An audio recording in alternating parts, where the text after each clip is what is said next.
atau su'a yang dipandang sebagai perbuatan yang artinya kabulkanlah. Ya. Amin sautun summiya bihil fi'lul ladzi huwa istajib. Bagaimana membacanya Bapak Ibu sekalian? Disebutkan di sini ada dua cara, ya, ada dua cara. Yang pertama dengan dipanjangkan sesuai wazan fa'il. Jadi artinya amin, ya. Wazannya apa? Fa'il, berarti bacanya amin, ya.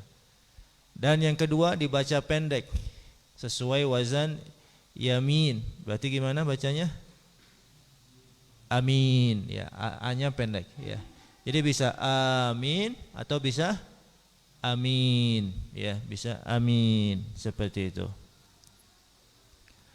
Al-Jauhari mengatakan mentasydidkan huruf mim adalah kesalahan. Jadi kalau dibaca amin ini salah. Jadi yang betul adalah amin atau amin seperti itu. Ya. Ibnu Juzai menyebutkan, ya, bahwa amin adalah isim fi'il. Ini dalam pembahasan nahwu bahasa Arab. Jadi amin ini adalah isim fi'il, bukan isim, bukan fi'il, tapi isim fi'il, ya. Yang maknanya Allahumma stajib. Ya, yang maknanya adalah ya Allah kabulkanlah. Maka diperintahkan untuk membaca amin begitu selesai membaca Al-Fatihah, untuk mendoakan apa yang terkandung di dalam Al-Fatihah. Tadi kita apa di Al-Fatihah mintanya ihdinas shiratal mustaqim. Ya, ini doa inti dari surat Al-Fatihah adalah kita minta ihdinas shiratal mustaqim. Maka di akhirnya kita katakan Allahumma stajib, yaitu amin, ya Allah kabulkanlah doa kami ini. An-Nawawi menyebutkan al-mimu mukhaffafatun fi mawdi'ain. Ya, di buku saya al-mimu di sini dalam terjemahannya tertulis huruf nun, ini tidak tepat, ya. Jadi Bapak Ibu sekalian, di sini yang dimaksud adalah huruf mim. Di mana mim? Tadi amin atau amin, ya. Ini mukhaffafah, artinya tidak ditasydidkan, ya. Jadi mukhaffafah maknanya tidak dengan tasydid, ya. Jadi lawan mukhaffafah musyaddadah, ya. Jadi ini maksudnya itu bisa kalau yang ada pegang bukunya dibetulkan, ya. Di kedua posisi fi maudhi'ain, maksudnya di yang awal maupun yang kedua, baik dibaca amin atau dibaca amin, mimnya tidak ditasydidkan. Itu yang dimaksud, ya. Kemudian secara i'rabnya dia adalah mabni alal fath. Artinya amina, ya. Baris nunnya adalah fathah. Amina. Seperti misalkan dalam bahasa aina, kaifa. Akhirnya apa, Pak, Bu?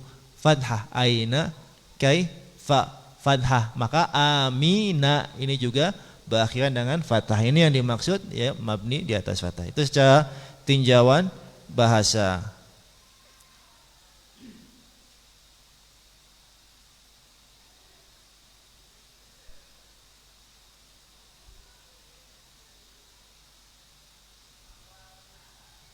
Ya, ini ada yang tidak diterjemahkan di aslinya. Ya, kita lanjut saja. Bapak Ibu sekalian, dari hadis ini, ya, kita ambil pelajaran yang pertama. Kedua hadis ini menunjukkan disyariatkannya mengucapkan amin bagi imam setelah membaca Al-Fatihah dengan memanjangkan pengucapannya, ya. Karena di sini berbicara mensifati tentang Rasulullah sallallahu alaihi wasallam. Rasulullah ketika setelah selesai beliau membaca amin, ya. Disebutkan dalam riwayat Hakim dan Al-Baihaqi dari Ibnu Abbas.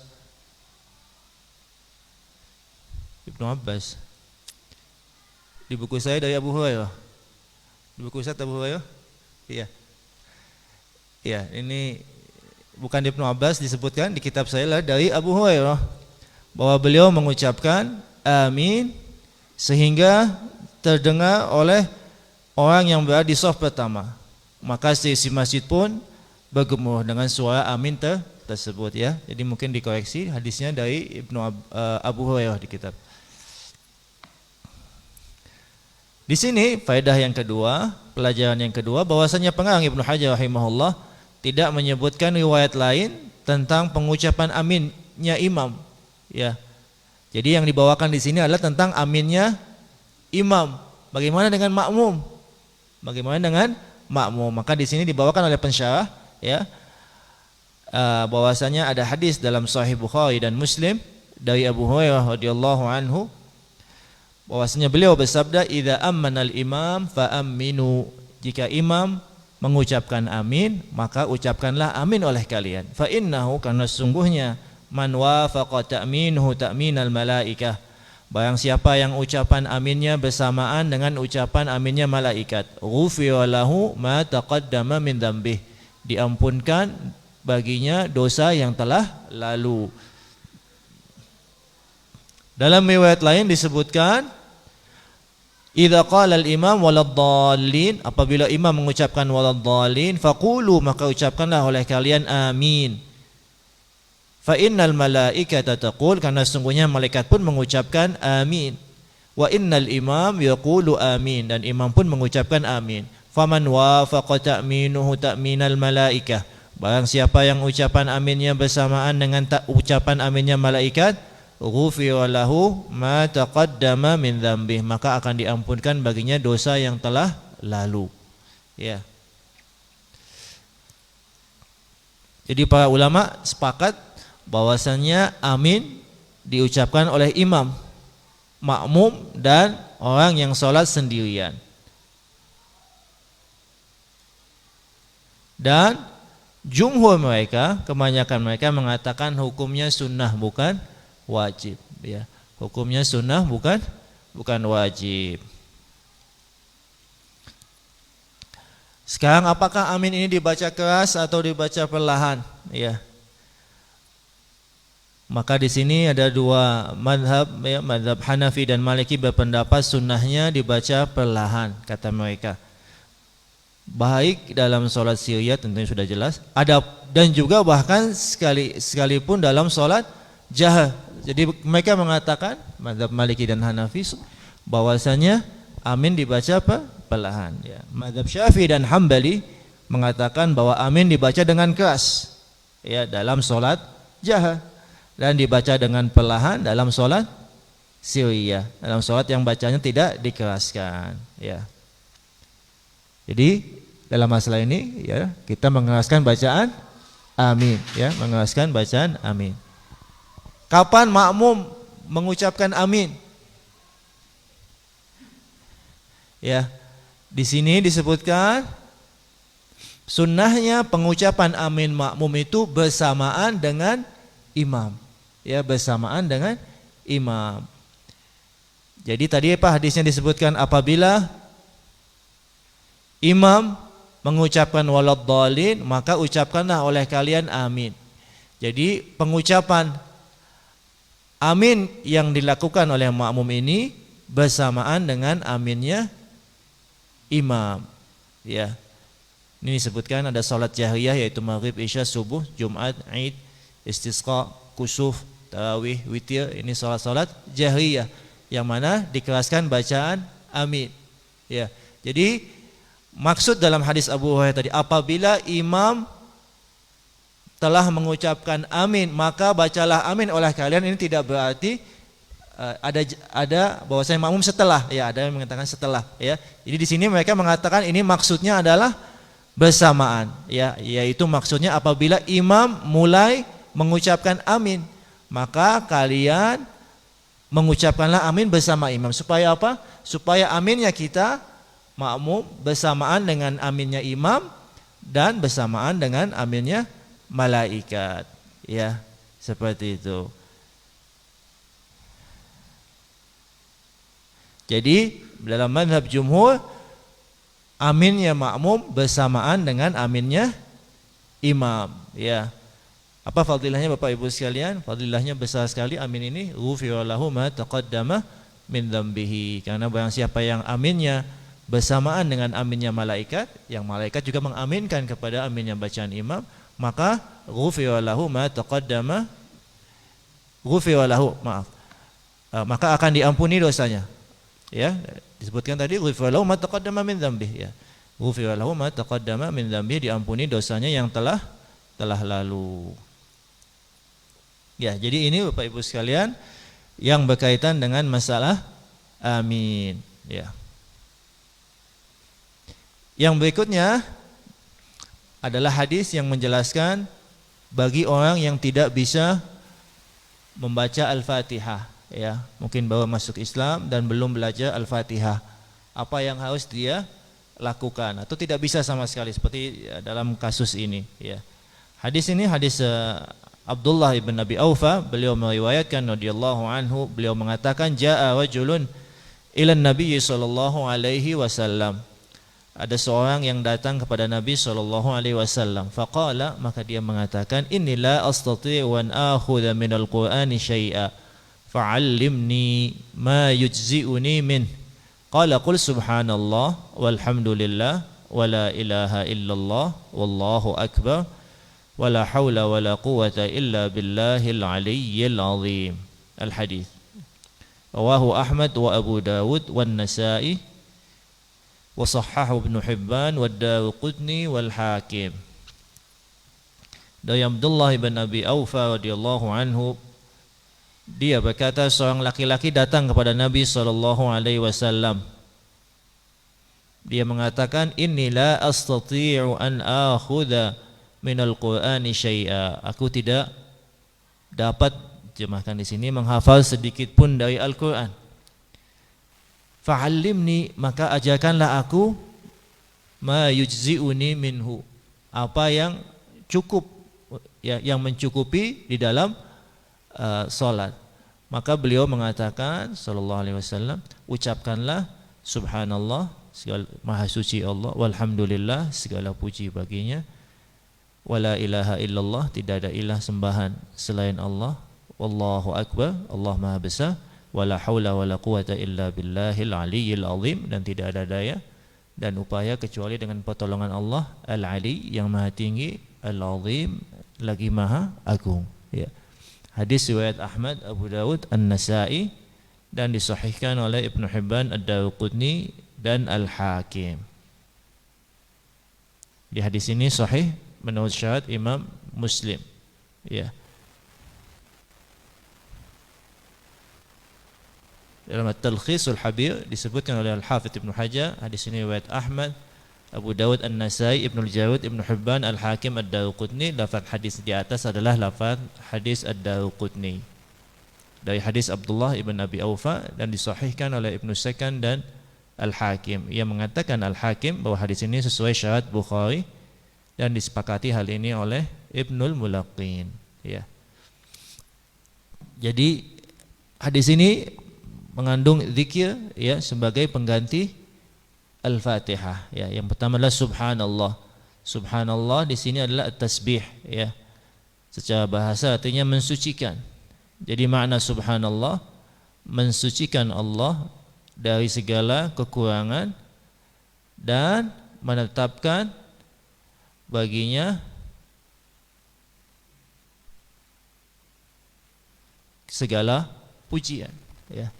Jadi dalam masalah nama dan sifat, ketika kita menafikan sesuatu dari Allah Subhanahu wa taala, dari sifat celah dan kurang, ini mengandung makna menetapkan yang sebaliknya dari makna kebaikan, ya, seperti itu, ya. Jadi tatkala kita mensucikan Allah dari segala kekurangan dan celah, ini menyandangkan secara tidak langsung, menyandangkan Allah segala pujian, ya.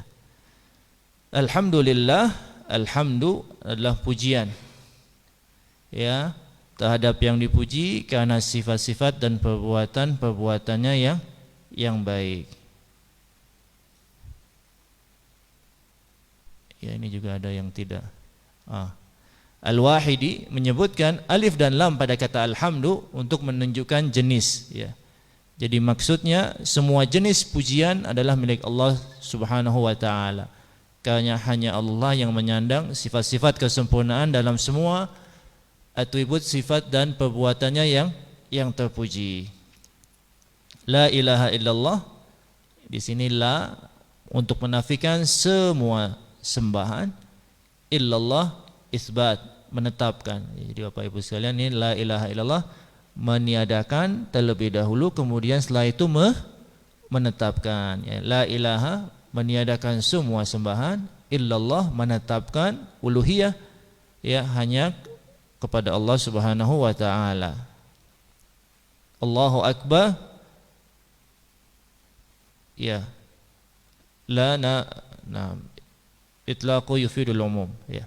Jadi ini disebutkan mutlak, ya, menunjukkan Allah, ya, tidak spesifik, itu mutlak terjemahannya, mengindikasikan universalitasnya, universal, ya, mutlak, sehingga pengertiannya menjadi lebih besar dari segala sesuatu. Allahu akbar, Allah Maha besar, mutlak, ya, lebih besar dari segala sesuatu.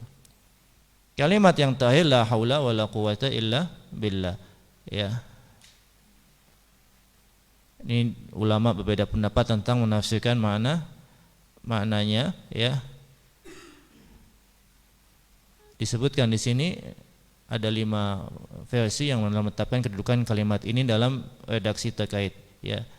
Jadi di sini yang dipilih adalah la meniadakan objek, la haula, tidak ada kekuatan, wala quwata, daya, ya, dan kekuatan, ya, yang artinya kekuatan, ya. Jadi Bapak Ibu sekalian, ini zikir yang disebutkan sebagai pengganti kalau orang yang tidak bisa belajar Al-Qur'an, tidak bisa sama sekali, ya, maka dia membaca subhanallah walhamdulillah wala ilaha illallah wallahu akbar wala haula wala quwata illa billahil aliyyil azim, ya, 5 kalimat ini. Ya.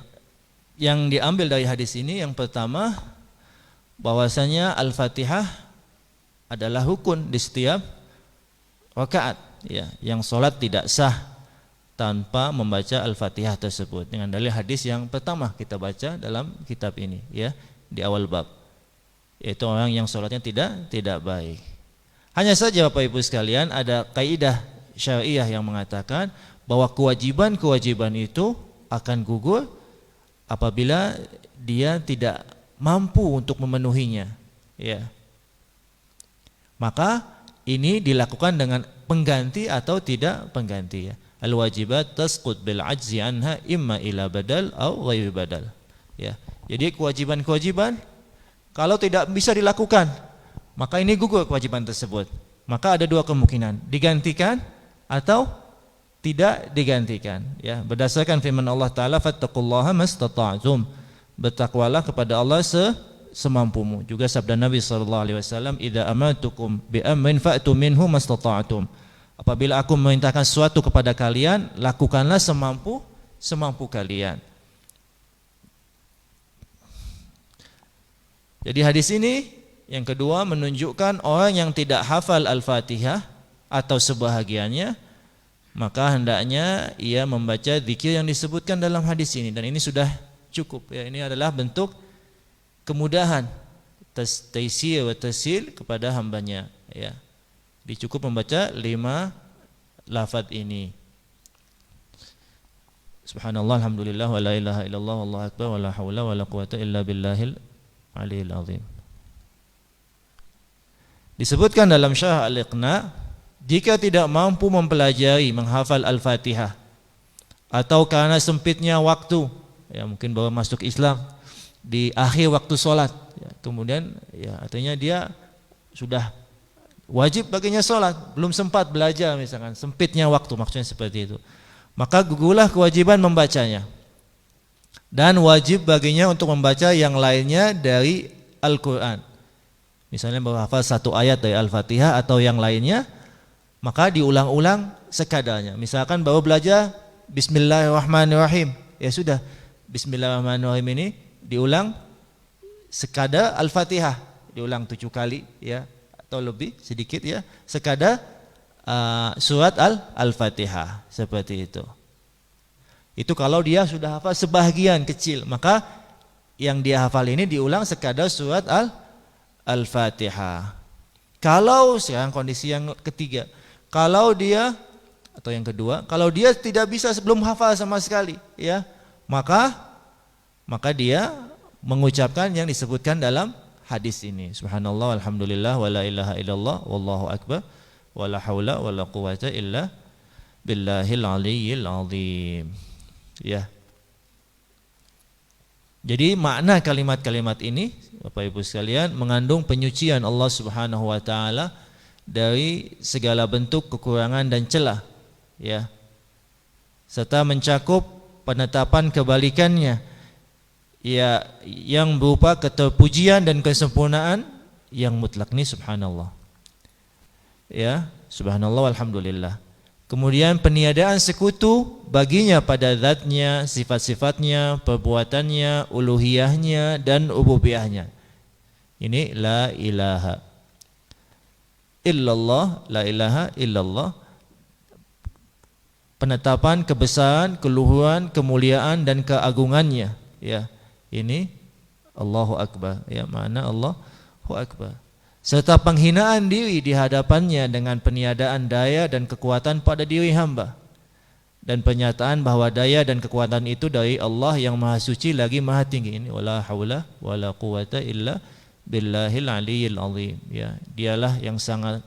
Dialah sang pemilik daya, keperkasaan, kekuatan, keagungan, keluhuran dan kesempurnaan secara mutlak, ya. Jadi ini menunjukkan keutamaan zikir yang mulia ini, ya. Yang mana zikir ini menggantikan posisi Al-Fatihah bagi yang tidak mampu. Padahal Al-Fatihah adalah surat yang paling agung di dalam Al-Qur'an, ya. Surat yang paling agung dalam Al-Qur'an adalah surat Al-Fatihah. Kalau ayat yang paling agung apa, Bapak Ibu sekalian? Ayat paling agung dalam Al-Qur'an? Ayat kursi, ya. Kalau ayat adalah ayat kursi, kalau surat disebutkan adalah surat Al-Fatihah, ya. Jadi zikir ini didahulukan dari zikir-zikir yang lain, ya. Jadi menunjukkan keutamaan 5 kalimat ini, ya, zikir ini. Dan yang terakhir Bapak Ibu sekalian, hadis ini menunjukkan kemudahan syariat Islam, ya. Di sini diterjemahkan simple dan tolerannya syariah, sehingga seorang muslim tidak dibebani dengan beban yang di luar batas kemampuannya, ya. Kalau seandainya tidak mampu melakukan satu pintu kebaikan, Allah bukakan baginya pintu yang lainnya untuk menyempurnakan ganjarannya dan mencapai kedudukan yang telah ditetapkan Allah baginya, ya. Jadi ini Bapak Ibu sekalian, ya, 3 hadis, ya, yang mungkin bisa kita baca untuk subuh ini, yang berkaitan dengan pertama masalah amin, yang kedua apa yang harus dilakukan oleh orang yang belum bisa Al-Fatihah. Alhamdulillah, insyaallah saya yakin Bapak Ibu sekalian sudah bisa Al-Fatihah semua di sini, ya. Jadi ini bagi orang yang mungkin baru masuk Islam, ya, yang sudah datang kewajiban untuk sholat namun belum sempat belajar Al-Fatihah, maka apa yang harus dilakukan sebagaimana yang disebutkan di dalam hadis ini, ya. Insyaallah pembahasan berikutnya nanti berkaitan dengan bacaan surat setelah Al-Fatihah, ya, bagaimana sifat bacaan Nabi SAW, apa yang harus dibaca atau bagaimana sekadarnya, kadar bacaan, misalkan dalam sholat duhur, dalam sholat asar, dalam sholat maghrib, dalam sholat subuh, ya. Demikian juga ketika subuh hari Jumat, ya, sunnahnya bagaimana, seperti itu, ya. Mudah-mudahan kita diberi umur untuk bisa membaca hadis-hadisnya, ya, dan juga yang lebih penting lagi kita bisa amalkan dalam praktek sholat kita, keseharian sholat kita. Sampai di sini Bapak Ibu sekalian yang bisa saya sampaikan. Wallahu a'lam bishawab. Silakan.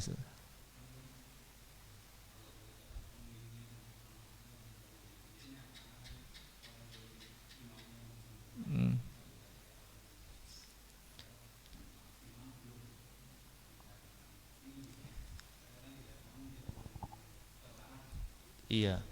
Jadi mungkin di sini pengambilannya dari lafaz hadis yang tadi. Ya, tadi kan lafaz hadisnya sebenarnya apabila imam mengucapkan waladhdallin, maka ucapkanlah oleh kalian amin.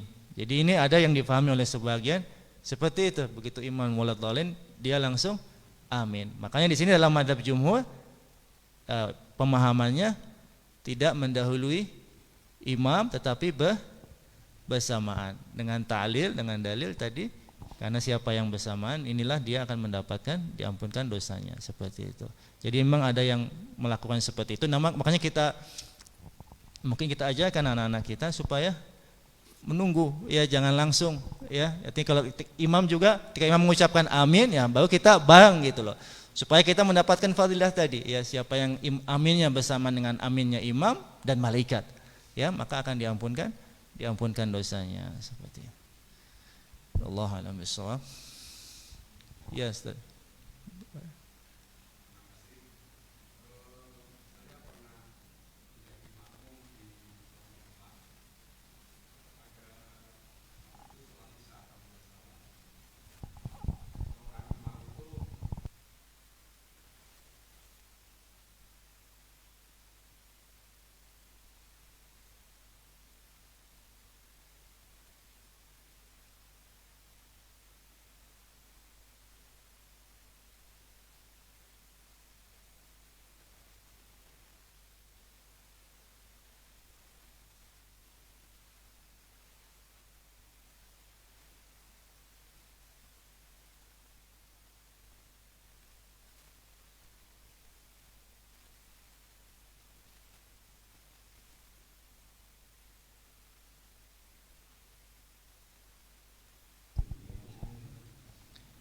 Yang pertama tadi tentang mengeraskan ta'awudz, ya. Apakah demikian terus atau mungkin kita terdengarnya agak keras, ya, seperti itu. Jadi memang sunnahnya dibaca dengan perlahan. Sunnahnya dibaca dengan, kalau mungkin ada suatu keperluan, ya misalkan mengajarkan makmum, memberitahu makmum seperti yang kita baca di hadis Umar, membaca doa iftitah dengan keras, ya. Subhanakallahumma bihamdik wa tabarakas. Mungkin ini untuk mengajarkan makmum, ya mungkin kalau dalam seperti itu tidak mengapa, dalam artian tidak membatalkan sholat. Itu yang pertama, ya. Adapun yang kedua, saya belum mendapati keterangannya, hadisnya, ya, tentang ada bacaan lain setelah walam dhalin, ya. Jadi mungkin bagi yang mengamalkan silahkan dibawakan dalilnya, keterangannya, hadisnya dari Nabi SAW. Ya, kalau ada ya bisa kita amalkan. Kalau tidak ada, pada dasarnya ibadah dibangun di atas perintah, ya. Harus ada perintahnya, ya, ada hadisnya atau ayatnya, sehingga itu yang kita amalkan, ya. Kalau kita lihat di hadis yang kita baca tadi, ya, tidak ada tambahan apa-apa, ya. Makanya hadisnya apabila imam mengucapkan waladhdallin, ucapkan oleh kalian amin, ya. Itunya tidak langsung seakan-akan, makanya dipahami oleh sebagian begitu imam waladhdallin makmum langsung amin. Ya, seperti itu. Karena perintahnya seperti itu. Ya. Ya.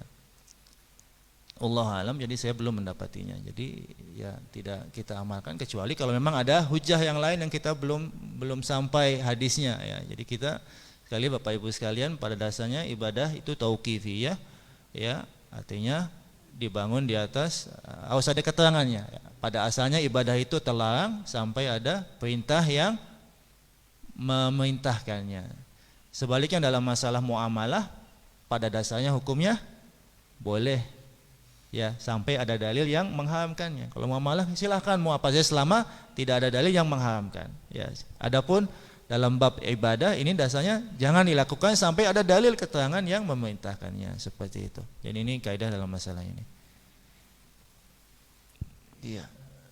Silakan Ustaz.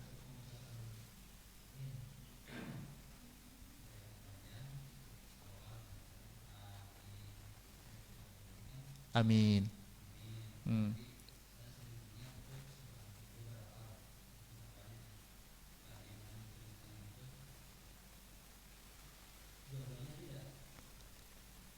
Jadi gimana bacanya? Sama mungkin mat tobi'inya cuma 2 harokat. Kalau yang kita mungkin mat tobi'inya 6 harokat atau 4 harokat ini. Amin. Ya, itu kan kadarnya ada mat di situ. Ya, mat ayat sukun, ya, kalau itu berarti amin, seperti itu, ya. Tapi ada panjang gitu kan? Amin gitu.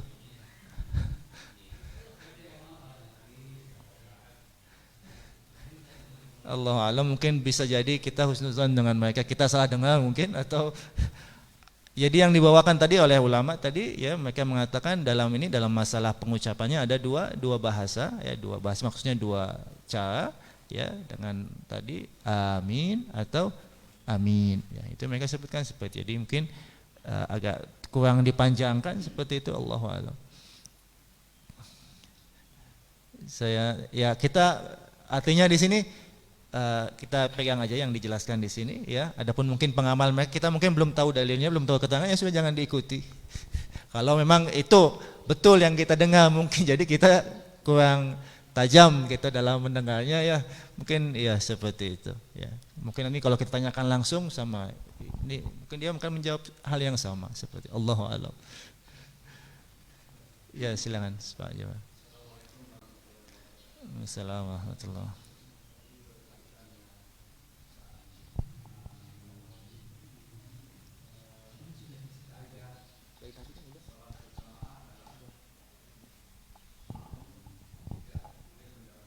Hmm.